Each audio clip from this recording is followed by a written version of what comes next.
Well, at the end of the day, if you look at 38 runs being a victory margin, you wouldn't turn around and say, my God, one team completely brushed the other aside. But the fact is, that was exactly the case. Sri Lanka never really in the run chase, except perhaps during the power play and briefly while Asalanka was still batting. The inexperience showed, and India's experience, conversely, with the bowling also came to the party.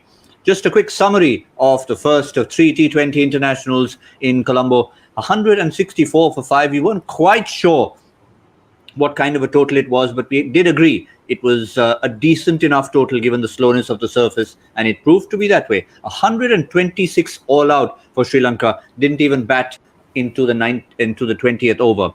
Sri Lanka there was head and shoulders above the rest, picked up 44.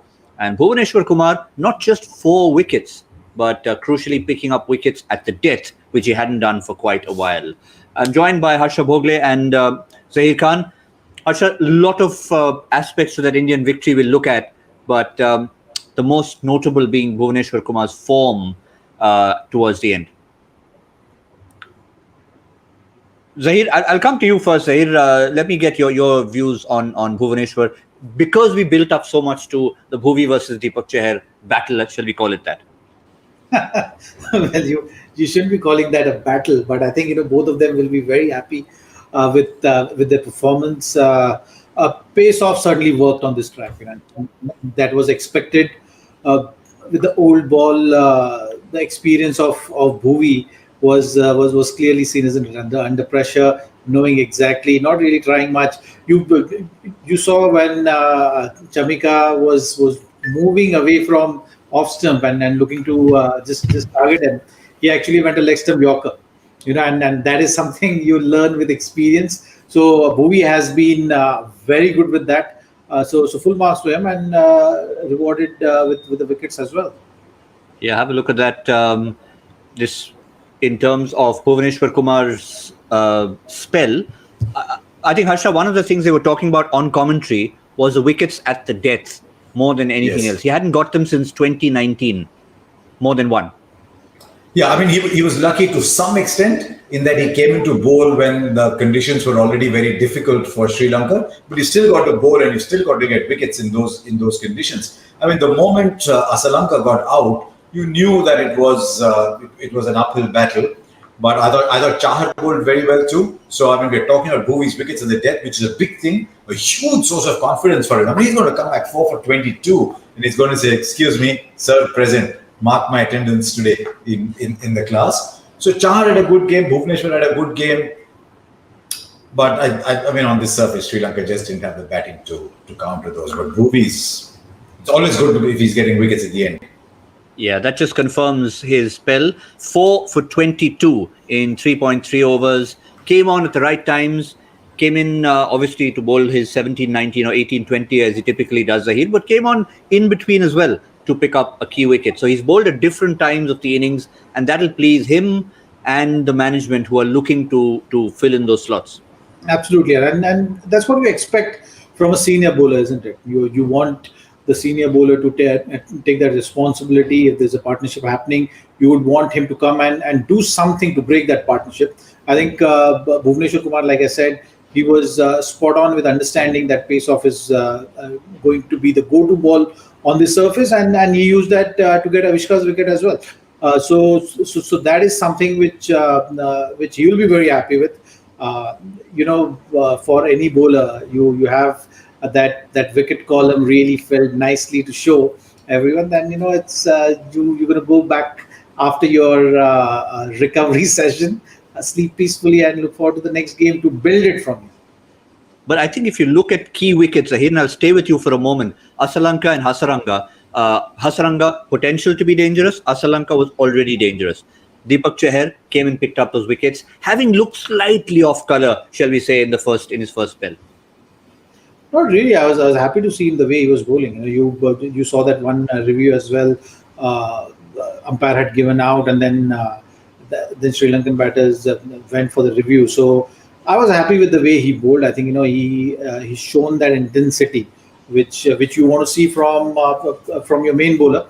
2 wickets at that stage in the game. At that stage also, Sri Lanka was looking threatening. from Sri Lanka's point of view, someone needed to go really bat the whole innings, maybe play out all the overs, and a set batsman only could have done the damage. So kudos to Deepak Chahar at that stage to bowl that slower one. The line was good. It was away from Sri Lanka, made it that much tougher for him to clear the rope, resulted in wicket. Yeah, fair enough. Maybe I was just being a little too demanding as an Indian fan. I like the ball that followed as well. I mean, he's bowled a really good ball, as Zach said, slower ball, slightly wide. He's got to reach to pull it there. And then he bowls a proper seam bowler's ball to get rid of Asaranga. There's no pace off there. Lovely seam up delivery to bowl there. So he's shown that he's got both deliveries. So India will be very happy with the form of both those. They'll be very happy with what they did straight after the power play. Or in fact, the last over of the power play, Chakravarti bowled an excellent sixth over. And if you notice from the fifth over, they're 44 for 1. Next 4 overs, they're 11 for 2. So Chakravarti bowled a good over there. 2 slightly iffy overs, comes back and bowls a decent last over. I mean, can you imagine what a moment it is for him to get a wicket like that?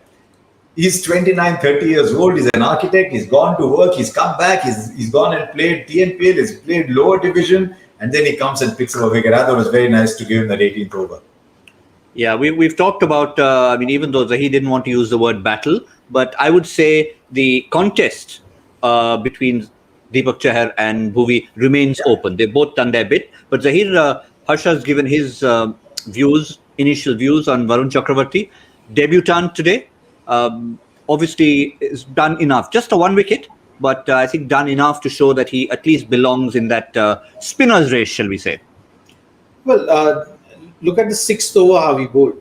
So we did say that first 6 over is going to be very crucial.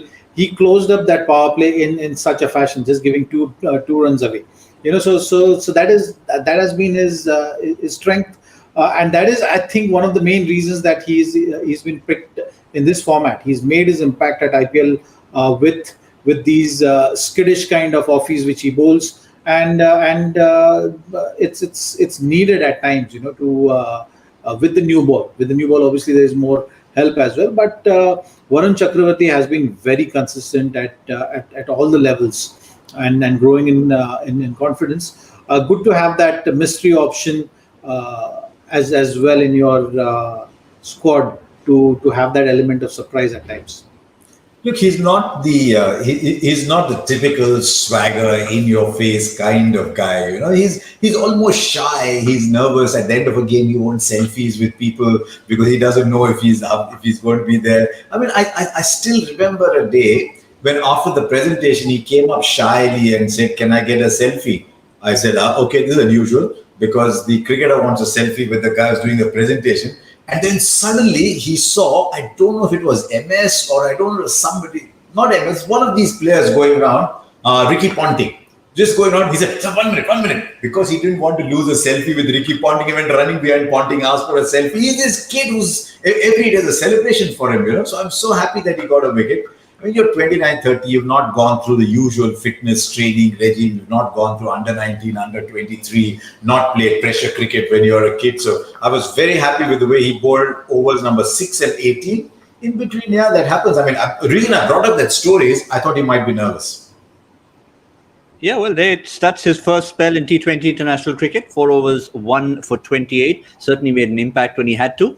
But the other interesting thing, Harsha, other than the fact that you were being modest, I'm sure there are many players around the world who would queue up for a selfie.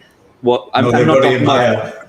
No. But the other number that struck me, Harsha, he's the 87th player to play for T20 internationals for India. I presume Prithvi Shaw would be 86 and him 87 because of order of appearance. Unless it's alphabetical, then it's reverse order. But for Sri Lanka, the 2 debutants were 88 and 89. I'd expect the gulf to be different, but it's obvious that India have had less players who have played more. Sri Lanka have had more players who have played less. Because you brought up those numbers, didn't you, at the start, about the average number of games that each player has played. So it shows India has been a little more consistent in selection. It's actually, if it hadn't been for COVID, it hadn't been for this pandemic times, maybe not a lot of people would have got debuts either. I know in the one days a lot of people got them, but it's an interesting point, yeah. Yeah, Sri Lanka lose a lot of players, yeah. But the other person who made an impression, we're talking about the overall Indian bowling attack, and Zaheer Khan loves to talk about the unit. I mean, it's one thing for one bowler, you're allowed to have a bad day occasionally. Overall, how has the unit performed? We'll come to the unit overall and give their marks, but Yuzvendra Chahal, Zaheer, I know it's just that one wicket, but overall his 4 overs were outstanding. But when you go back at the end of the day, you'll have to tell everyone about that wicket, wouldn't you? So you look at the bowling card, and then you'll see, okay, Bhuvneshwar Kumar got 4 wickets, Deepak Chahar got 2, and all the bowlers have got a wicket in their tally. How often you see this kind of a bowling card? If you see this kind of a bowling card, then you know that your bowlers have done a fantastic job. And even on mid innings, when we're talking about, okay, this might be just about par score for this track, they made it look so simple. So yes, the wicket was on the slower side, and all those factors were there. But I think it was the bowling unit which came together and created that pressure to give you such a victory. But you have to say, that Harsha, period. So I talked about the period immediately after the power play. The chief instigator was Chahal. I mean, Chakravarti bowled a fabulous 6th over. Then Chahal comes in and bowls that ball to get rid of a good batsman. Dhananjay De Silva has probably been the most pedigreed batsman among those that are there. That ball to get someone out like that in a T20 game, someone's not playing a shot, he's defending, he's beaten all ends up. I thought he bowled beautifully today. He brought out the googly as well to the left-hander. I thought he bowled beautifully. I mean, we did say there's Chahal versus Chahar or whatever, but he bowled beautifully today. I mean, if the message going around, excuse me, I'm there. and when that's the second ball of your spell, Zaheer, I mean, you sometimes the bowler takes a little bit of time to settle in, get the ball on a length. We often say that about wrist spinners particularly. That was the second ball of his spell. Absolutely, and I think that was the game for India, isn't it? And game over for Sri Lanka from that number 6 over to number 11 over. That's where the real squeeze was on. They scored 15, 17 runs in that phase, losing a couple of wickets. And Chahal, Varun Chakravarti started with that closing off over a power play, and Chahal just continued from there. Bhuvneshwar Kumar getting a wicket in that same passage of play, and that was the game. After that, it was on this track to get 100 of the last 10 was going to be very, very difficult unless someone really plays a blinder and bats through and through, which Sri Lanka maybe showed the glimpse of what someone could have done, but there was just too much left for their batters to do at that stage. In hindsight, Harsha, would Sri Lanka feel that maybe they could have restricted India to a little bit less, or having restricted them that to 160 plus, they should have maybe batted a little better, given how well someone like Sri Lanka stuck in? Yeah, but I mean, it's always very easy to sit here in a position and say they comment about the game. But I think they were a little short of pedigree. There was just one batsman. Look what happens after he gets out. Somebody has to keep going, right? One batsman goes for a big shot, he gets out. 111 for 4 when he plays that big shot. They lose 5 wickets for 15 after that. There's no one to carry it on from there. It just shows you how well he played, but also shows you that there wasn't much pedigree to follow. We talk about Hasaranga, Karunaratne, but when the going is tough and you've got to get 10 and over, it was very, very difficult. And even before him as well, there wasn't a lot. I mean, Avishka looked good for a while, but there wasn't much before and there wasn't a lot after. But at least if Sri Lanka have to look at their own, we keep talking about Indian team slots. Now Sri Lanka will be looking at this as a huge bright spot. When they have to talk about their qualification, remember they still have to get through that for the T20 World Cup, they'll be saying, Sri Lanka, great discovery, you've come just in time. Absolutely. I think you look at the ODI series as well, he was consistent. Avishka Fernando was consistent. So there are a lot of positives, and I'm sure Sri Lanka, when the players who are suspended, all these other key players, when they come back, they will be able to put up a squad together which will be able to compete better. Yeah, I talked about the pedigree a little bit. Let's look at that partnership. Okay, the partnership when Sri Lanka was doing really well. While Sri Lanka is doing really well, he's coming to bat about 48 for 2 or thereabouts. He gets out 111. That partnership was from 50 to 90. In that 50 to 90, they took 7 overs to get those 40 runs. From 7 to 13. Because at the other end, look what's happening. At the other end, Ashin Bandara has made 9 of 19. So that innings got completely negated by what was happening at the other end. At the other end, if he had gone run a ball, if he's made 19 of 19 balls, they've added another 10 runs to that partnership. They're in the game. So even though he played a flyer, because of what his partner was doing, or maybe it was just out of form, the whole innings got negated. Yeah, fair point. So if you have a look at those little key moments, that's what Sri Lanka will focus on, at least when they have a look at the next couple of games. But again, when you see the bowlers do so well and they've come and taken the wickets, and Zaheer Khan is quick to point out every single bowler got a wicket, bowling coach will be happy. But don't forget the role of the batsman, particularly Surya Kumar Yadav. We did talk about him in the mid-show, but given it was that long ago, I think it's worth re-exploring the genius of Surya Kumar Yadav, the impact he had on this game, Harsha. On a surface, maybe that wasn't great for stroke play. Under those circumstances, 50 of 34. I think it was the defining performance of the game. Now, I mean, Zach is here, so you've got to respect great bowlers around in the box, and they've given a bowler the player of the match. But it'd be interesting to get your point of view. Bhuvi got 4 for 22, whereas Surya's got 50 from 34 balls. Who's your player of the match? Has to be Surya, and you right pointed it out. That it was not an easy surface once the ball got older, and to bat at that strike rate, and also there's a cue for Sri Lankan batters also to learn from. So Surya has hit 5 boundaries and 2 sixes, so that makes it 32 runs, and 18 runs were in singles and doubles. So of the balls which he has faced in total, he's actually not soaking in any dot balls. The dot ball percentage is so slim. So I think that's what really counts. So when the difficult surfaces there on offer, you got to know as a batter to not to soak in those dot balls.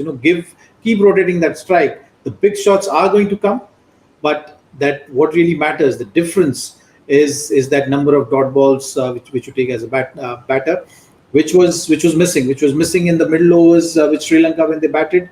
In ODI's series, they created that pressure upon themselves for them to make that error. And the similar kind of story is seen after the power play was over. They were kind of losing their way because they were not able to rotate strike. So maybe on a good surface, they will be able to get away with that by playing those high risk shots, and it will pay dividends. But on a track like this, when it's slowing down a bit, you got to be able to maneuver and rotate strike. Absolutely spot on. You look at the same card on a good batting surface. He's made 50 of 34 balls. Bhuvi's got 4 for 22. On a good surface, no doubt Bhuvi's getting man of the match. On this surface, I think Surya should have. Yep, fair point. I think if the bowlers agreed with you on that one, Harsha, then you've got to say that it's leaning in that direction. But Bhuvi himself said the wicket was slightly difficult to bat against the spinners after the game when he was talking. Receiving his Man of the Match award. He said, I executed what I wanted to and I am satisfied. At least that's something you want from a bowler, that I'm sure he wouldn't be gloating about the fact that I'm the best contender for Man of the Match, but satisfaction is important because as a unit they delivered. Oh, no doubt. I mean, 4 for 22, he's very happy because as Zach said, he's going to bed tonight thinking, I've got 4 wickets. I think Chahar is sleeping really well, Chahal is sleeping really well, and Bhuvi is sleeping really well, because when you've gone through what Bhuvi's gone through in the last 2 or 3 years, one injury after the other, he's gone to the NCA. I'm not quite sure they figured out what was right or wrong for him. He lost even more time after that. Then to come back and deliver that performance, it's like a striker. You're watching the Euros, Harry Kane can't score a goal. He heads one in, suddenly he scored more goals after that. So hopefully for India, because I'm a big fan of Bhuvi's, hopefully for India, this could be the start of a lot more. And I keep saying, if Bhuvi is fit, then Bumrah and Bhuvneshwar is a fantastic combination to have with you in T20 games. We did say Chahar is ahead of him at that point, but a really good firing Bhuvi, I think he'll raise Bumrah's game as well. Yeah, that's interesting. It's just taken one performance and we're already narrowing the gap between. No, because of the confidence. No, because of the confidence he'll give him. No, absolutely. That's what a lot of it has to do with. And but I think Shikhar Dhawan also did sum it up. Whether or not he was in agreement with the man of the match won't bother him. He's a winning captain. He contributed himself with the bat. And he did say about Surya Kumar Yadav that he's someone we enjoy watching. And he generally has the best seat in the house, does Shikhar Dhawan. But for all those highlights, not just that special Chahal wicket, for all the other wickets, the fours, the sixes, anything you might want to revisit, Cricbuzz Plus is the place to do it, where you will get not just all those highlights, but plenty of other conversations, interviews, and insights into this fabulous game. Only one game done, 2 more to go.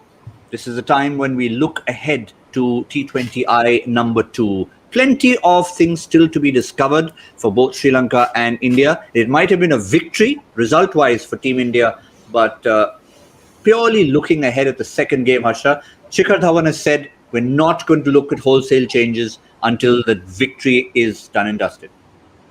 And I don't see the need to make changes. I mean, at some point, you want to see Rahul Chahar bowl at some point.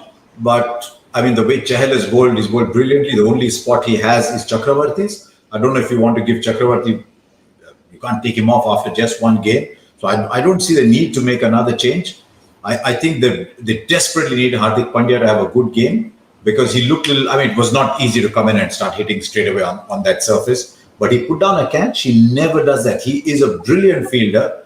And while he got 1 wicket, you can still see. So I really think if India can leave Sri Lanka, like Bhuvi's performance today, if there is a similar performance from Hardik Pandya, I think they leave Sri Lanka well. Zaheer, similar, in agreement with that, finish the series, wrap it up, and then look at the third game, if any, to get a few more slots in. I like the balance of the playing 11 today. You have the bowling options available.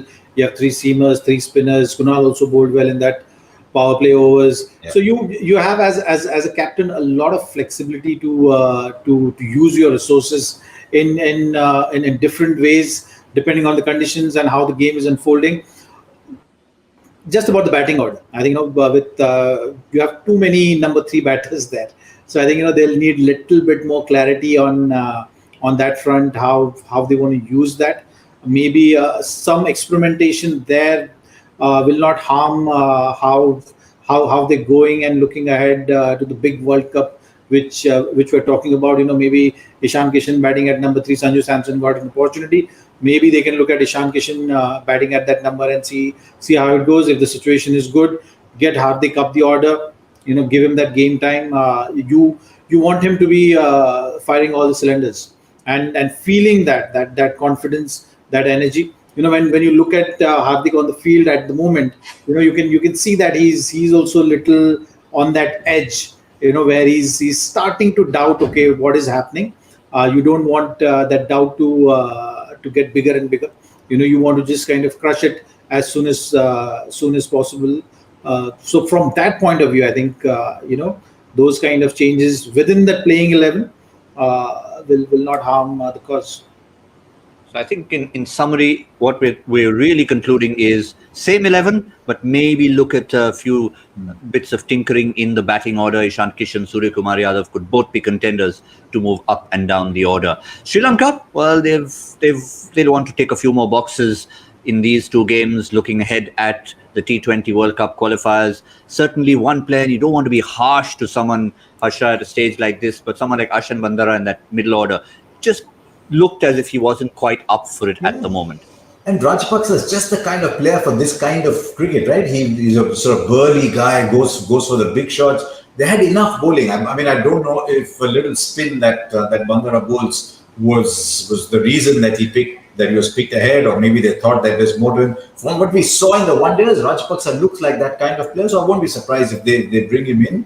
But yeah, I mean, this was on paper, this was a pretty good side, as good a side as they could pick. It was not too different from the side that won a one-day international. It was a side, as Zach says, that allows them to give a lot of options, bat fairly deep, lots of bowling options. They were just outplayed. So I think they had the options. I think they would want to see pedigree, as I keep saying again and again. Interestingly, Bandara was part of an LPL franchise as part of the 21 players got games, he didn't. So I wonder if there's a message in it from somewhere or the other. But Why would you? I mean, you just come up with these facts.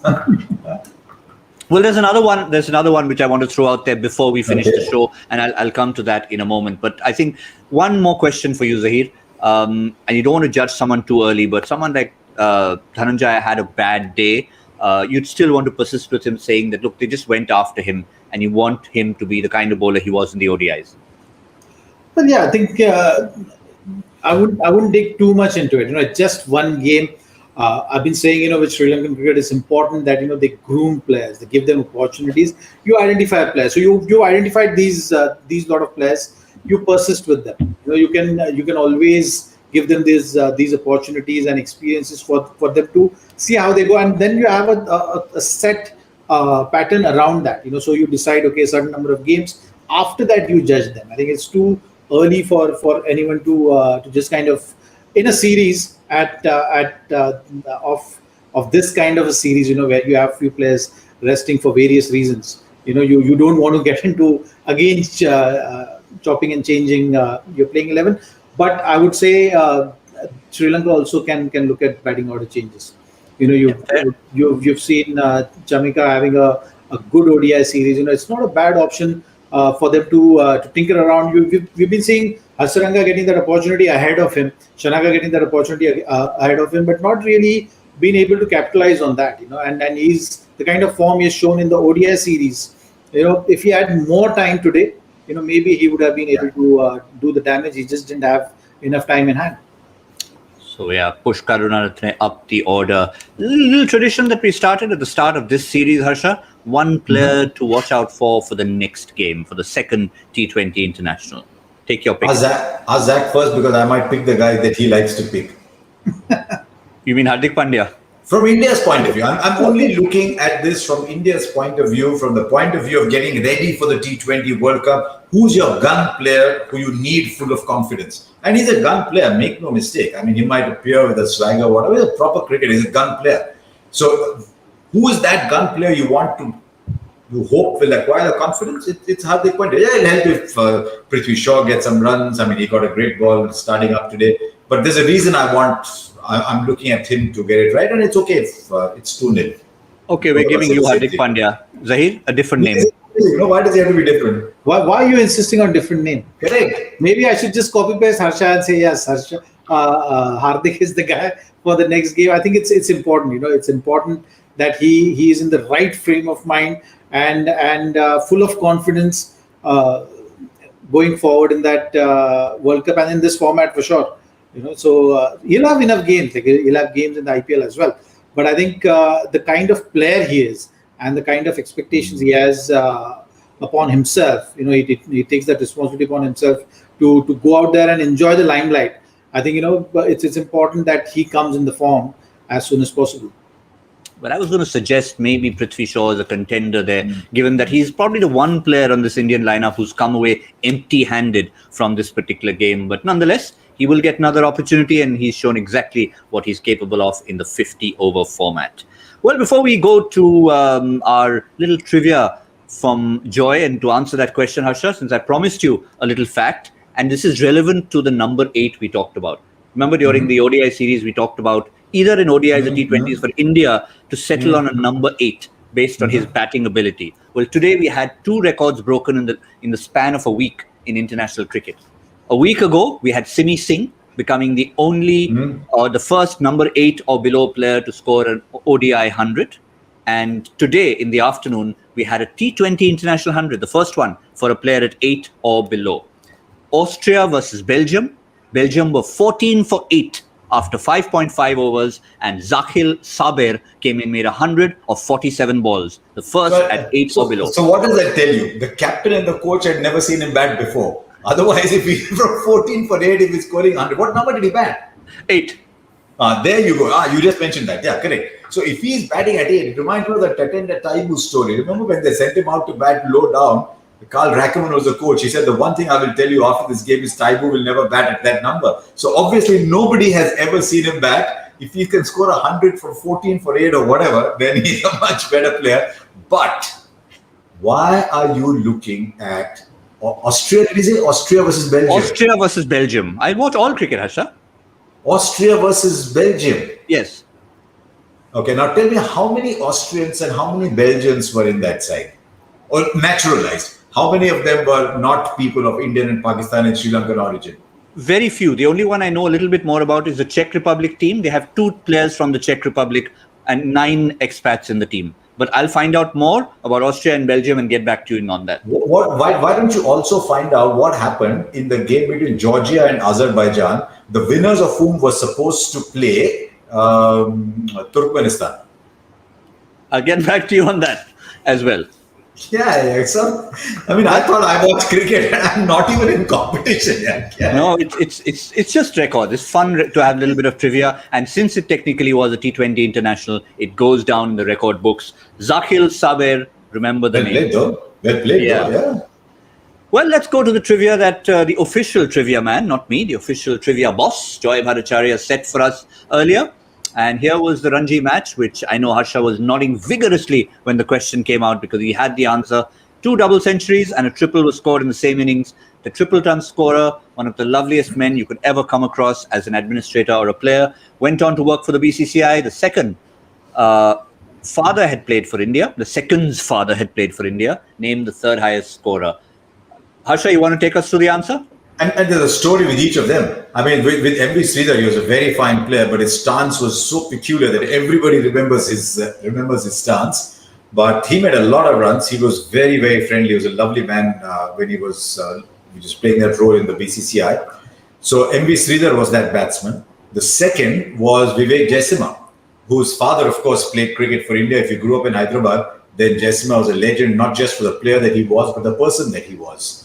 And always open door, very well. You talk to VVS Lakshman, Venkatpati Raju, and they have reverence in their eyes when they talk about ML Jayasinghe. Little personal note as well. Played a lot of cricket together with Vivek at school and in university side. But the third was Noel David, wasn't he? And there's a story about Noel David when he got sent to the West Indies. When I don't know how true the story was, but Sachin said, who? But Noel David was one of the fastest people I've seen on 2 feet as a fielder. I mean, he could be at mid-on. He was cutting off boundaries at cover some days when he was running all the way around. So Noel David, off-spinner, brilliant fielder. So there you go. That was the answer. Noel David. I still run into him sometimes when I go there. He coached in the UAE for a while. Yeah, possibly the same tour as Abhi Kuruvilla went to the West Indies as well, 88, 89. I think it probably might have been. Yeah. No, I think this might have been later. It might have been later. 97, yeah. Yeah, Abby went 97. 98, 99, yes. Yeah. And then 2 years later, this left-hander came in and 1 spot was gone. I'll stick to Austria, Belgium. I was 1 decade off the mark over there. Let's find out our winner from this particular question. Noel David being the answer, but a wonderful question. Parth Narodia. Parth has won several times before. Well done on spotting that. Great education when you hear questions like that, to hear about the likes of MV Sridhar, ML Jayasinghe and his son Vivek Jayasinghe, and Noel David. Well, on that also played first-class cricket. Vidyut also played, I think he played up at Railways, I think, for a while. He also played first-class cricket, but Vivek was a fantastic batsman. Anyway. Well, that's, yes. I guess since rather than take it for myself, you had mentioned 49 in the power play for Sri Lanka. So just before we forget that, just a little accolade to throw your way, other than answering the question correctly. 46 versus 49. Well done, Harsha. We like to give credit everywhere where it's due. As I said, I'll stick to Austria versus Belgium. I'll get back to you. Zach is thinking, where on earth have I landed myself in? One guy's talking about Austria versus Belgium. One guy's talking about some Ranji Trophy match in the 18th, 19th, and it's after midnight. Yeah, and he's almost forgotten about the lovely sushi from earlier. GB, tell me where to watch all this cricket. Yeah, I shall let you know exactly where you can watch it. I need to start from there. Where can you watch cricket? How to get there? Then start. Fair enough. Fair. It's all watchable. Trust me, it's watchable. It's very interesting, fascinating to see the expats mixing with the locals over there. But cricket really is a global game, as we have seen today. For now, we're focusing on India versus Sri Lanka. That's all we have from this first T20 International. We'll see all of you on Cricbuzz Live in a couple of days' time. For now, from Zaheer Khan, Harsha Bhogle, and myself, it's good morning.